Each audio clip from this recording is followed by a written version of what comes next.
Come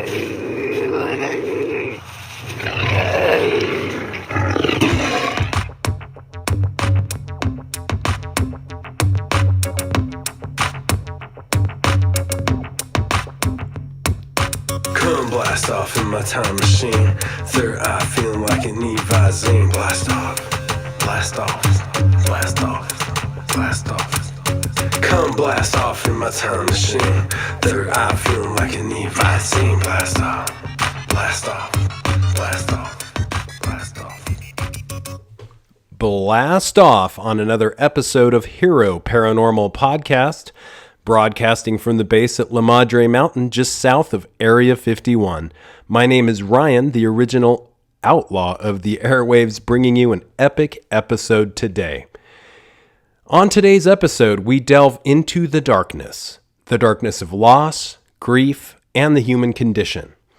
We have an amazing guest who has literally walked through the valley of death and engages readers of her new novel, The Majewski Curse, in a unique way very few books can. I found myself crying as I read the book due to how well Lisa conveyed the feelings and emotions of loss. The well-written book is a reminder of the fleeting nature of life and our guaranteed mortality. What honestly makes our time on this planet so very special.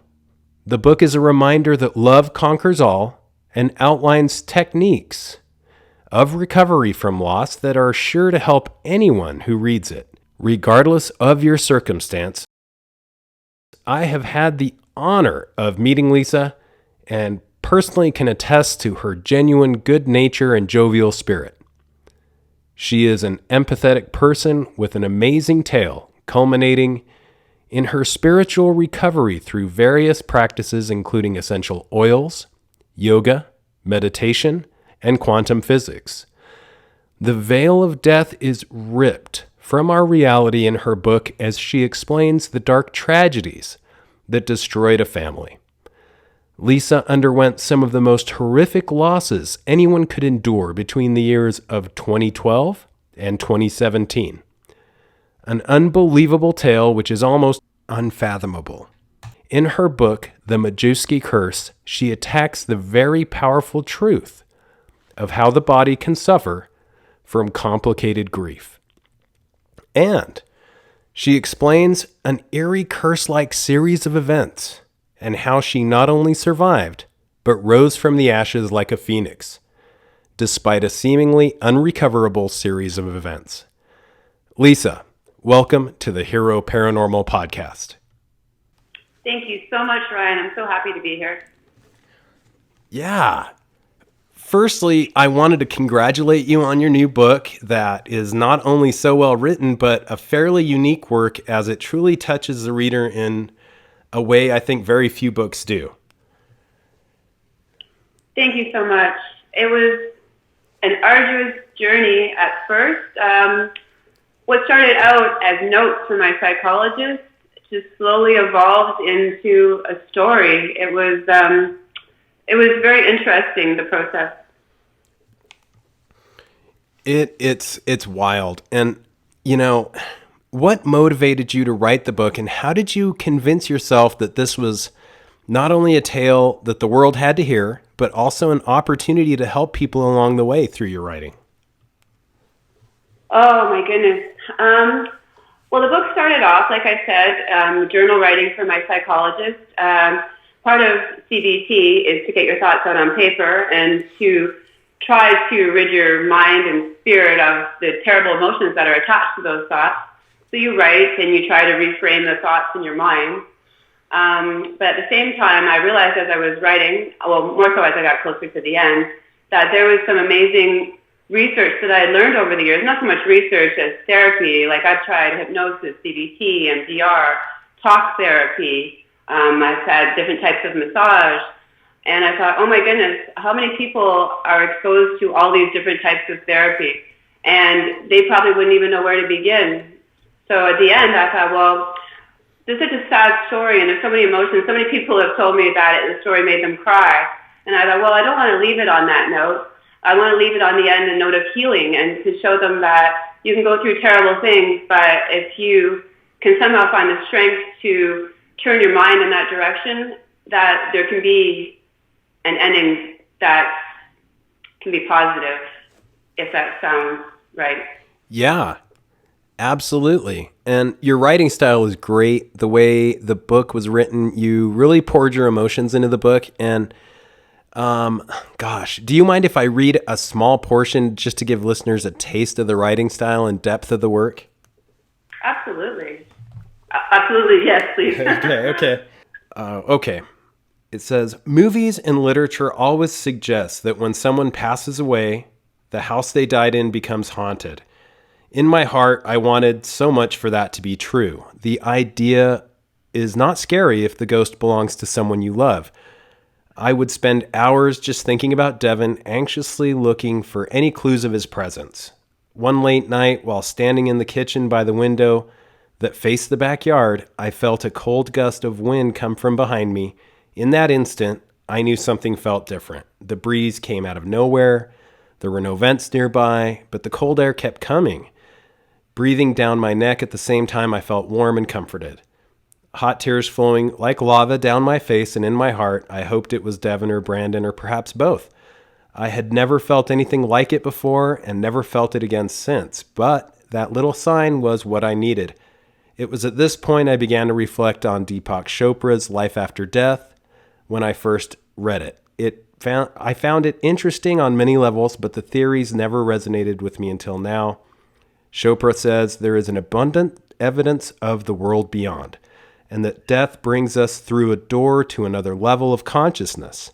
Far more importantly, he states that who you meet in the afterlife and what you experience there will reflect your present beliefs, expectations, and level of awareness.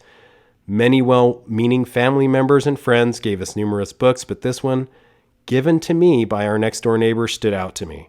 My concentration was nil for quite some time, so it took me a while to get around to reading it. However, once I did, my way of thinking changed dramatically, and I wanted to tell everyone what I had learned. So awesome. And can we give listeners a bit of backstory to the amazing work I think you've produced, how you found yourself in this situation, and maybe how quickly the life you had created for yourself seemed to have been destroyed by one careless act by a distracted driver on a desolate country road? The question of how I got to write the story? Yeah, like how you found yourself in this situation. It seems like everything you'd created quite a life for yourself and gone to great lengths. I mean, you had done what you could to almost overly protect everybody involved, and it seemed like one careless act by a distracted driver just kind of shattered everything.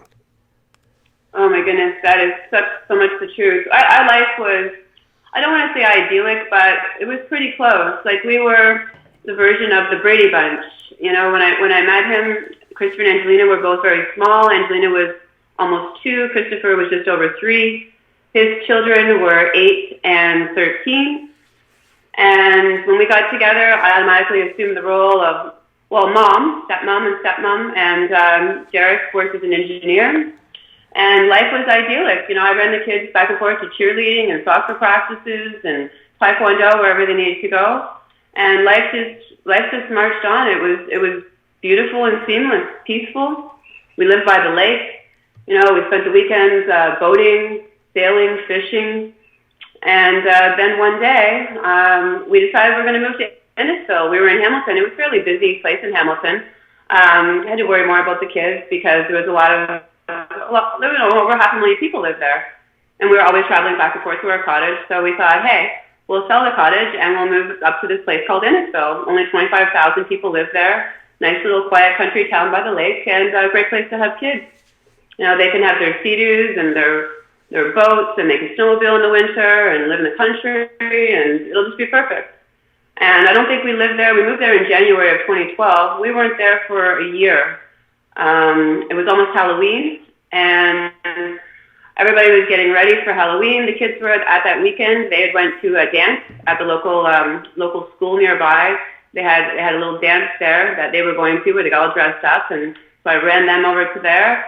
And Brandon was out and about with his friends, as was typical. He was 17, so he was out with the local kids from up the street. They were usually biking or building something. That was what they did. Brandon was very inventive.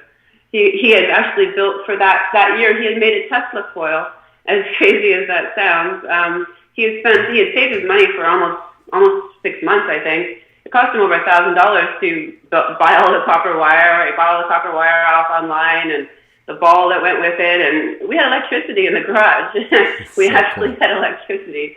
And he set up a Jack the Ripper sort of statue that I had got from Costco or Sam's Club, and which was out on the front step. And he put a fluorescent light bulb in his hand, and as the kids would come by, he would plug it in, and it would shoot lightning. Like it would light up the light from the Tesla coil would light up the fluorescent bulb, and eyes would light up too, which was quite fascinating.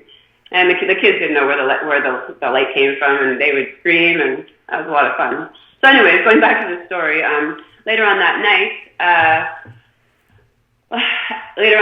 I'd taken the kids to their dance, and Brandon was out, and I got home quite late. The dance went on a little bit later, so I think it was almost midnight by the time I got everybody settled down. And Brandon, I still wasn't able to get a hold of him, which was typical, because a lot of times he just didn't have his cell phone on because he didn't want to be got a hold of. I think he just wanted to do what he wanted to do, as most kids that age do. So he went out, and I didn't worry too much about him because they were never usually doing anything to cause for concern. So I went to sleep, and that night was when it happened, October the 28th. We had that knock at the door. It wasn't actually at the door; it was the garage door, because nobody answered the front door. It was 1 or 2 o'clock in the morning, very late, and so the banging on the garage door eventually got the dogs up, and that was the night that changed everything forever. There we were standing there and looking at the red and blue lights, and there's a police officer. I think there was 2 or 3 of them standing on the front doorstep, and you immediately know that this is going to change everything forever. Yeah.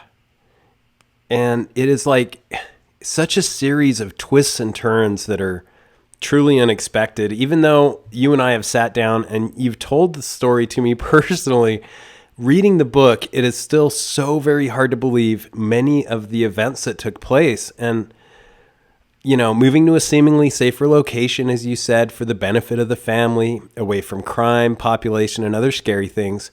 Did you ever expect anything that took place to play out the way it did? Oh my goodness, no. Like Hamilton, Brandon was a very unique kid. He liked to ride a unicycle and do things that weren't very typical for kids his age. So he would ride his unicycle around, and I'd be like, oh my goodness. And he had a helmet on with it sounds crazy, with a light bulb on the top of it. So cool. And I'd be like, oh, somebody's going to hurt you one day. Kids can be a little bit cruel if you're different. But I thought, oh, you know what? If we move to a smaller city, that it will just be much better for him. And not that he wasn't always loved. Like there was always a huge group of kids that thought his ideas and his inventions were super cool. Like when we lived in Innisfil, he made friends right away because electric bikes were super popular, and a lot of kids couldn't afford that. So Brandon had this unique idea that he would take a weed whacker motor and he would attach it to a bicycle, and he would turn the bike into an electric bike, and it did work. It worked very well. We had lots of them flying around the neighborhood. So that was very cool. But going back to about how I never expected to happen, no, not in a million years. He had mentioned to me that his family was cursed, and I'm a very spiritual person, and so I think my spiritual side was a little bit offended. I was like, Devin, there's no such thing as curses. Why on earth would you even say such a thing? But then he went on to tell me the same story that his dad had told me, how his grandmother went in for a routine gallbladder operation, one that, thousands of people have every year, and you sign that form that says that, 1 in 10,000 or so people, or 1 in so many thousand people, something will go wrong, and that's why you sign that little form. Mm-hmm. But she was that one, and they accidentally nicked her small intestine, and she died of sepsis, and she was dead by morning, and at first, I guess nobody knew why. But when they did the blood test, they found out that they nicked her small intestine. So that was a very strange sort of thing to happen to somebody. Unreal. And then the events that followed, Brandon, and then Devin, and then Derek, and there was no more Majewskis left. Yeah. They were all gone. Yeah. And, you know, that was a part of the book that just blew me away was, that just the odds. And one part of the book that was extremely shocking, and I believe will be a shocker to anyone that reads it, is the callous nature of the driver or culprit in this case. It completely floored me on how you so well, you described the situation and not only being able to not put a face to the quote unquote killer until much later than expected. But what was it like dealing with a faceless and seemingly heartless person in this particular instance? Oh my goodness. I hurt deeply over what happened to Brandon and Devin because even though they weren't my own, I love them. I love them deeply. They were in my life since they were little kids. But the pain that Derek experienced and watching him almost staring he thought in his mind actually that Charlene Simon would come to our house and give an apology. That was what he honestly believed in his mind, which I remember thinking that, my goodness, I can't imagine her doing that. Because how would you face somebody after you killed their child? I remember thinking, don't get your hopes up. How that would be a terribly hard thing for somebody to do. Right. So Angelina, our youngest daughter, had a friend who lived nearby on Booth Avenue where Charlene lived, which is it's a small little town, so 5 minutes from our house.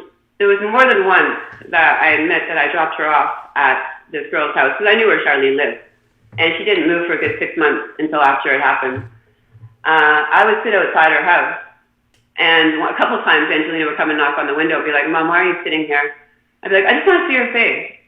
I just want to see what she looks like. I'm not going to attack her. I'm not going to yell at her. I'm not going to do anything. I just want to see her face." For sure. But I never did get that. I never did get that justice. I just wanted to look at her. I wanted to put a face to the person who changed our life, I guess is what I want to say. Yeah. But then what she did that followed to actually sue the family, that there's no words. There's no words for the destruction and the fallout that happened with those callous actions. Yes. Oh my gosh. And I totally get putting a face to it. And the lawsuit section of the book was such an unexpected twist. I don't think anyone could ever see that part coming. And talk about complete upheaval of everything that could possibly seem rational. Absolutely unexpected. And not only by yourselves, but even the lawyer for the case. I mean, I think that portion of the book really goes to show how truly perverse the law and judicial system can really become. Can we go into that a bit? Oh, of course. I can't talk 100% about it, but I can definitely speak about it. For sure. Our lawyer at the time, Brian Cameron, a very prestigious law firm here, well, a good law firm here in Barrie, Oakley Figman, he has said that in all of his years of practicing that he has never experienced such a case. He said it went far beyond the pale. No, he said in all of his years he had never experienced a case in where a driver of a vehicle had turned around and sued the family of the child that she herself had killed. And at the time we didn't know that it was a police officer's wife that had hit Brandon. We didn't know anything about the driver other than the fact that she was somebody who lived close by. But because it's such a very small town, it didn't take long before the local residents started coming forward or messaging me on Facebook. The messages started to pour in, and then all of a sudden things started to make a little bit more sense. Mm-hmm. Yeah. And really, I mean, in a part of the book, you really painted a descriptive image of what took place that fateful night on Innisfil Beach Road. And I felt like I was really taken there and could almost sense the speed with which the car was traveling, not to mention the creepiness of the vehicle following the car. Having had experiences myself with small town police forces and understanding it's all about who you know in many cases, did you ever feel like the cards were just totally stacked against you, and how did you manage to get through that? Oh my goodness. At first, when we were so stuck in grief at the very beginning when Brandon was first killed, that it was really easy to push us off and to just kind of, there's nothing to see here sort of thing. because you don't really understand. You're just kind of you're thrown into this state of emotions where you're grief stricken and you're sad and you're confused and you don't understand what happens and you don't understand why you can't get any answers. And it wasn't until that newspaper article hit the newspaper that was the first thing. That was the first clue to me when the South Simcoe police issued a newspaper article saying that the boys were at a bush party. They were coming home from there. They were likely intoxicated. It painted them in the most horrible way, saying it was a dark night when everything that they said was not true. They said they had no reflectors, they had no helmets. I had clear pictures of of Brendan's belongings that I picked up from the South Simcoe police station. His Yamaha leather jacket had bright an X on the back with reflectors. He had a helmet. Richard had a yellow jacket, bright yellow. They said the most horrible things. It was a moonlit night. They were not at a bush party. They had first headed out to go out for a hot dog at the corner of Yonge Street, which was closed. So they went way further than they normally would have. They headed up in a Still Beach Road towards the Tim Hortons, which they made it to. They had their coffee, and I've had messages from the ladies that worked at Tim Hortons that were just so distraught, saying, my goodness, I saw them. I wish I would have given them a ride, or so on. So they left from there. They were hit on their way back, coming back towards home from behind by Charlene Simon, who was being followed by her police officer husband, and they were hit with enough speed that Brendan was thrown over 350 feet. And she tried to say at the time that she thought she hit an animal. She didn't have her glasses on. She wasn't paying attention. She didn't know what happened. She was doing a 90 and an 80. When the engineer's reports that came out later, that we had much later on down the road, showed us that she was quite easily doing estimated anywhere between 103 and 118. Wow. And just based on how far that Brendan was actually thrown. Wow. I mean, like serious speed. And the book, I was really like the highlights of the book, like just for listeners to know, like the highs of the book totally outweigh the lows of the book. It's really, it just goes to show how amazing the human spirit is. And I was really impressed with how you held it together throughout the tragedies. And was there ever a time you felt like you just couldn't do it anymore? After all, it seemed like you single-handedly held the family together. And if you did have those feelings, how did you overcome it all and continue, trudging onward? Oh, there were times where, honestly, I'll be honest, there were times I did want to give up, or where I just thought there just wasn't anything left inside of me anymore. But I knew that, not to sound like it was only me, but it was only me holding the family together at one point. Mm-hmm. Christopher and Angelina needed me. They themselves were only 10 and 13 when it all happened. They were so young. Derek was just, after Brandon, he really tried to get back on his feet again. He was very much proud of the fact he was an engineer. He loved his job. He wanted to get back to work. And after Brandon died, he really did struggle. Like he fell apart for a few months, but at about 4 months, he decided that he was going to get back on his feet. He was going to get back to work, and he was going to throw himself into that. And his employers were very sympathetic to his struggles. He would break down and cry at work. Sometimes, I would hear from his coworkers that he was having a hard time. But he really did trudge through it. It was after Devin's death, after Devin died, after that I think that he just was having a very hard time holding on. Devin was, and as strange as it sounds, after Brandon died, I remember a night very clearly where he threw his arms around Devin, and I think that they were sitting down, they were having a glass of wine. And he just said to him, don't you ever leave me. Mm-hmm. Kind of, you're all I've got sort of thing. And that really, I put that in the book as well because that really stuck out in my mind because, wow, what a cruel, horrible thing for Devin to go as well right after. Oh my goodness, I'm going to fall apart here, sorry. Sorry, yes. But then after Devin, and then there was the lawsuit after, and the lawsuit was the final straw. That was the straw that broke the camel's back. That was when he just, any sadness he had inside of him just turned to fury and anger. And at that point, I had heard a lot of, time heals all wounds, just be patient. The person that you love is going to come back to you. He's in there. He's going to come back. Don't worry. It'll be okay. Yeah. But after that lawsuit, I knew it was not going to be okay. I saw the expression and the change in his face that day we left the lawyer's office. The confusion that he had before over what had happened now just was, he was just consumed with hate and fury. And that's when it became very hard to hold the family together. And that's when the counselors really were kind of my godsend. That, I have to thank them so much. My grief counselors that I had, they were my savior. I really look forward to them coming every week. And much as Derek didn't want to participate anymore because he was out at that point. He didn't no longer want to be part of the group therapy. He was angry that my children were still alive. He resented them, not purposely, but he resented the fact that they still lived and his didn't. So that was very difficult. But I still had hope, though. I still had hope, and I still trudged on. I took them to the Season Center for Grieving Kids. I told them, Dad's struggling right now, but just give him some time. He just can't cope. He just can't cope, but it's going to be okay.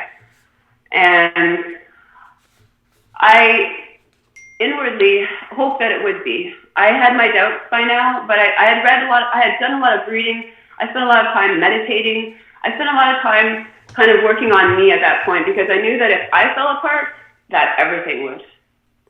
Mm-hmm. Absolutely. Yeah, for sure. It's there's a part of the book, and I can't find it, that was pretty amazing to me, where you mention, and I can relate with so much what you're saying, but I had a sister who passed away, and my mom, you often hear, that the worst thing a parent can have happen is to lose a son or daughter. And, my mom had the hardest time getting over it. And I don't know if you're ever really over it. And I attribute a stroke she had, to some of that stress. And that was just one. That was just one, daughter. So I can only imagine, this. I mean, you were literally holding the family together. There's a part of the book, and eventually I'll find it, but I can't find it. But it was such a good phrase that you use, that when a human being encounters loss, that's when we really get in contact or connection with everything. There was a really interesting phrase that was said to me, and it sticks in my mind to this day. I had a counselor, her name was Brianna. She had a group called Compassionate Healing, and it was for people that had PTSD and they suffered different types of trauma. And the one thing that she said to me, because she witnessed firsthand the type of anger, and she called it a toxic stew of emotions that Derek was experiencing. And she told me that he was vibrating very, very low, and she said, "You're vibrating very high." She said, "I can feel it. And what's going to happen if you don't ask for protection is he's going to suck all of the goodness out of you." Mm-hmm. Because he's not going to mean to, but he will naturally gravitate towards you to try. And she goes, and he will hit you with his words. He will do whatever he can to try to pull that good energy out of you. And he won't mean to. But that's when I first started to really understand quantum physics. And I started to really read about it. And so whenever I could feel that happening, I would cross my arms over myself, almost as if I was giving myself a hug. And I would ask for protection. And I said to her, I'm like, who do I ask for protection from? And she said, well, whoever it is that you believe in, a creator of sorts, it could be God, it could be whatever it is that you feel will give you peace. Ask for protection from that source. And that's what I would do. And honestly, whether it be mind over matter, it helps. It helps a lot. Yeah. And I think it is. I really think it is mind over matter. And, it's a lot like a drowning person. They will, whether they want to or not, they're going to grab on to the one that's floating, for their own, they're just trying to save themselves. And that became really apparent in the book. I really wanted to hit home some of the methods you use to drag yourself from this seemingly unsurmountable despair and series of events. It was so nice to read that part of the book that dealt with overcoming it all. And I wanted to get into there was a couple things that I think listeners may not have heard of that through this tragedy you became aware of. One was the cognitive behavioral therapy, or CBT, and the other one was the eye movement desensitization and reprocessing, or EMDR, as effective methods for PTSD. Those are methods most people aren't aware of, and I was wondering if you could explain them a bit to listeners. Oh, there were so many different therapies that they tried at one point. Talk therapy is extremely helpful, at least for the very beginning. Even though it seemed very redundant after a while, they call it exposure type of therapy, where you just kind of keep talking about the same event that caused you the stress in the first place. You keep regurgitating it over and over and over again, almost to the point of where you're like, oh my goodness, how can I talk about this anymore? But the idea of that is they call it exposure, to get it out and to allow you to experience it and to become at peace with it. So that part is really good. And then they take you to something called EMDR, where you're either sitting there with, it could be a pop bottle, it could be a tennis ball, it could be different types of things, and they'll either throw the ball back and forth to you while you're talking about the traumatic event, or you'll turn that bottle of Coke, you'll turn it left, turn it right, turn it left, turn it right, as you're speaking about the traumatic event, and you keep talking about it, you keep talking through it, but eventually they talking about ways that you're going to overcome the problem, or trying to change your way of thinking so that you take the negative thought that you have associated with that problem, and as the ball is being thrown back to you, you replace that thought with a positive thought, so that eventually you're in essence sort of reprogramming your mind to not associate the trauma with a negative experience, to, if that makes sense, to associate the trauma with something positive. To this day, when I remember what's happened to me, I can talk about it without tearing up. I can talk about it. When I picture Brandon and Devin, I don't picture Devin laying on that bed anymore like I used to. When I used to see him, I would see him the last way I found him.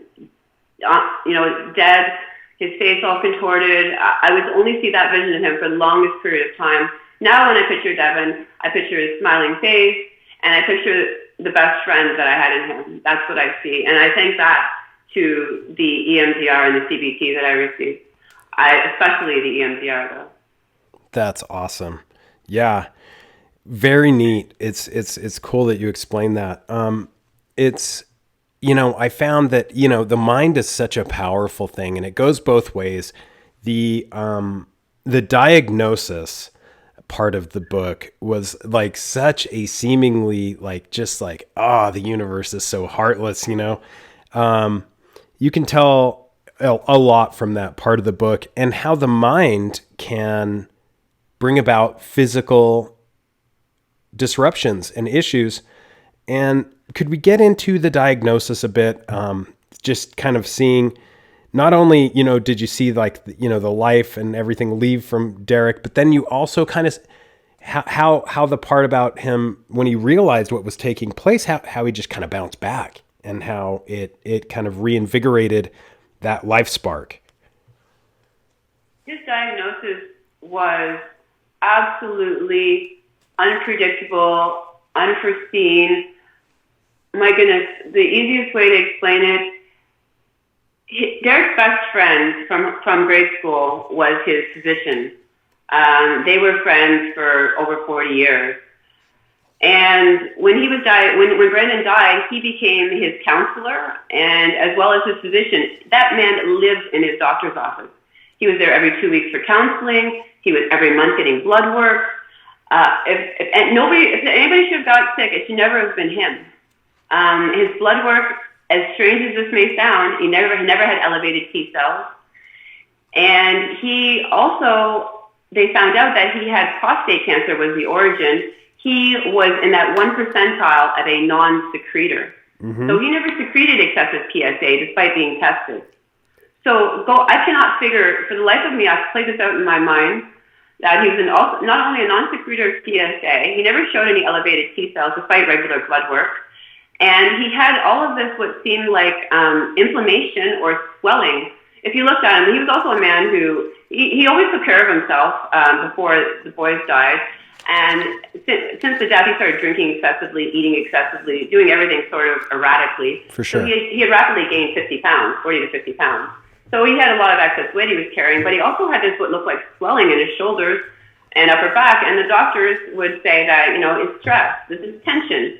He's got a lot of stress. You carry stress in the back of your neck and your shoulders when you're, excessive grief. What he's experienced was abnormal. Most people don't experience the death of both of their children in 6 months.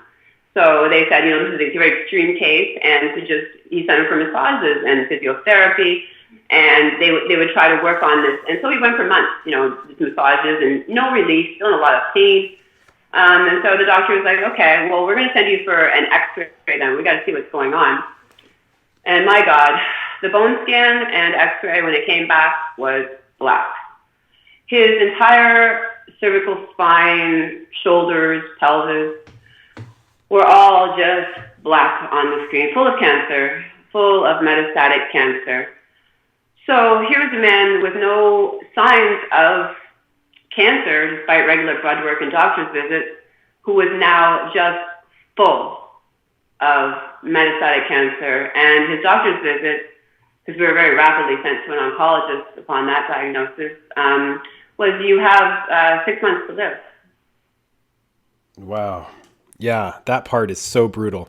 It's just so unbelievable that it's just, after seemingly unsurmountable events and despair up to that point, that part was just like, the universe adding insult to injury. But, I thought it was really cool. The kind of that reawakening, or that, that he did kind of have a bucket list that he filled at the end, and bought a Ferrari, bought a boat. That was pretty cool. Yeah, he definitely, the funny thing was he was so consumed with anger upon her lawsuit. Like, her lawsuit just, it changed him into a monster. Like, as far as his personality went, if you knew him prior to Brandon's death, he was the kindest, most gentle, funny. He always had a joke for everyone. He laughed, always laughing. He turned into a nightmare, like a literal angry nightmare after that had happened. And I'm sorry, I lost my train of thought. No, for sure. I lost my train of thought. What was the question? I'm sorry. No, you're right on point. I think it's really cool how it seems like the strongest emotions bring about some of the strongest kind of awakenings in life that you outline in the book. Yeah. Yes, what I wanted to say was that after that anger, after he realized he was diagnosed, like, it was almost a moment of shock. It was a moment of shock, and, well, more than a moment, probably, a few weeks of shock. But then after that, it was like they offered him what was called a Stampede Trial. They said, well, you can take your chances and you can live for 6 months. And in the state that you're in right now, well, you'll be in quite a bit of pain with heavy medication, or you can try what's called a Stampede Trial. And that was giving him 9 months of chemo and 9 months of radiation. And I said, we'll buy you about 18 months of time. And so he was all for that, but honestly, he was not ready to die. All of a sudden, he wanted to live. We went to the UCSF in San Francisco, trying to find ways for immunotherapy. We contacted the Mayo Clinic. I contacted Johns Hopkins. I was on and I sent his X-rays and his tests to every major hospital in the United States. And unfortunately, the diagnosis came back all the same, that it's just too far spread. If there was hope, if there was a chance, because immunotherapy works very, very well if it's contained to an organ or a spot, that they can just target that therapy to that area. But it was in his bones, and once it's in your bones, unfortunately, all they can do is make you comfortable for the pain. And even then, there's very little they can do for the pain. The pain is just, I can attest to seeing somebody who had a very high pain tolerance just in tears a lot of the time. The pain was just extreme. That was very hard to watch. But at the same time, though, even though he could barely sit because it wasn't his spine, he bought himself a Ferrari. He bought a, we had a 35-foot boat at the time, traded that in on a 50-something foot Carver. That's awesome. Spent a year and a half on the water. Barely came home. We're just basically went from, we used to be on the weekend on the water every weekend. Now we were on the water constantly. We're very, very rarely coming home. And he really did enjoy himself. There were places he wanted to travel to. He had bucket lists of places he wanted to travel, like Greece and a few other places, but flying was not an option at that point. So that part didn't get done, but honestly, he did. He lived very well. Despite the pain that he was in, he drank up. He enjoyed his wine up until the point of where he just couldn't taste it anymore because chemotherapy does funny things to your taste buds, and he couldn't taste the wine anymore, but he did enjoy. And the only thing probably that he didn't get to do was the traveling part. So, and even at the very end, most people don't get this choice, but he had a living wake where, well, he was still healthy. About 6 months before his death, he threw a wake. I think there was probably about 200 people in our backyard, tents. There was people were camping out in the backyard. There was a pig roast. There was a giant tent over in the corner. There, a whole bunch of people stayed over and spent the night and spent the weekend actually. And he got to die on his own terms, I guess. He even did a dive off of the diving board, despite having all of that cancer in his body. He dove off the diving board, and people videotaped that to his friends, so they got to keep that sort of as their memory. But in a tuxedo, he dove into the pool in a tuxedo. So there, I guess that's doing it your way. So and that was a song that was playing in the background, "My Way" by Frank Sinatra. So there you go. So cool. It is so cool, and it really it did kind of take you there. It was a moment of happiness, and the methods that were used at that. It just sounded so awesome. And so before we wrap up, I really wanted to kind of hit home just how important it is to. And you go into the book, eat nutritious foods, exercise daily, just live life a day at a time. And how the strongest emotion, how today is, you just have such gratitude and all the great people that have been brought into your life today. And, really how you felt a spiritual awakening by all of this. Oh my goodness, that is so true.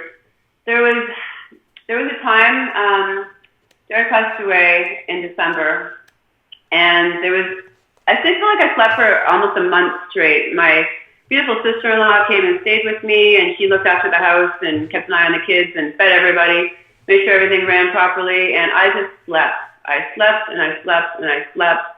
I was just, I think, so mentally drained. And I woke up one day and I just felt different. I don't know how to describe it other than the fact that I just felt lighter. I felt different, and I knew that day that everything was going to be okay. Mm-hmm. And I went from being an extreme introvert where I barely had left the house, I felt like I hadn't left the house in years, to all of a sudden thinking, okay, I can get out there again. I can start talking to people. And I did. I went out there. I started to talk to people. I started taking a couple of courses. I met new people. I met new friends who introduced me to new people, one of which is my wonderful partner who I'm with now, Scott. Yeah. Somebody who I never would have met in normal everyday life, because I'm a very quiet, private sort of person. And my friend Emily, who I had known for a few months, she was just like, Lisa, I think I know the most wonderful person for you. And I was like, oh my goodness, even though I had only been on my own for a few months, I felt like I had been on my own for years, honestly. I was very happy to meet new people. So cool. It's such an unbelievably amazing story, and it is so true how series of events bring such a powerful truth, and how sometimes you really have to kind of walk through the darkness to get to the light. And Lisa, I can't thank you enough for your contribution of this book by means of just writing it, and also thanks so very much for explaining it on this podcast. Before we wrap up, where can listeners pick your book up? Where can they keep up with you and what you have going on? I have a few different things going on. I have a website, www.lisamcinnes.com, that explains the book. It explains, there's quite a few newspaper articles and media articles on that page as well, if they're interested in the backstory. It kind of travels around the world at one point. There's articles even from Australia, I believe, on the website. As well as it's available on Amazon, and it's available on Kobo, Smashbook, as well as Kindle. Very cool. And it appears you are or may be writing another nonfiction book that is highly anticipated. Can you give us a little teaser on that? I'm actually working on 2 books at the moment. I'm not sure if I want to make a continuation of this book to be my next book, or if I want it to be the new one that I'm working on. The new one that I'm working on has absolutely nothing to do with the Majewski curse. But the second one that I'm writing as a sequel to this one is about grief, and it's about the aftershock, but it's more about positivity and carrying on forward. The reason why I think I might put that one out next is because I've had a lot of feedback from women and men, but more so women who... Are you still there? Or no? Yep, I'm here. Okay. Okay. More so women who are struggling with grief and depression and anxiety. Some have lost children, some their spouses. And I just feel like, wow, I think I have so much information that I can share that I think I can help people. And I think I might even start. I have an author website, Lisa Mcinnes Author, and I think I'm going to start a blog on there for people that are suffering from grief or PTSD, and I think I will help people that way as well with my blog. Yeah, for sure. It is. I definitely see that, because this book is such. It's such an awakening book. It really helps you. Just reading the book helped me understand so much about life. And you're the best. Thanks for all you've done, you do, and will be doing. Thanks again for coming on the podcast, and all the best in your ventures. I hope we talk again soon. Thank you so much for having me, Ryan. It's been wonderful talking to you. I was so nervous at first, but you just made it so easy. There it is, guys. A book you definitely need to pick up. The Majewski Curse by Lisa Diane Mcinnes.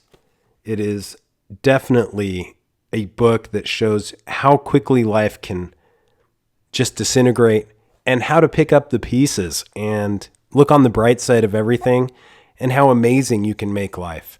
So many tricks and hacks on how to make your life better that are interwoven throughout the entire book. It's also quite the page turner, and I think it's something that everyone needs to read. So until next time, keep your eyes to the skies, feet on the ground, but don't forget to take a look around.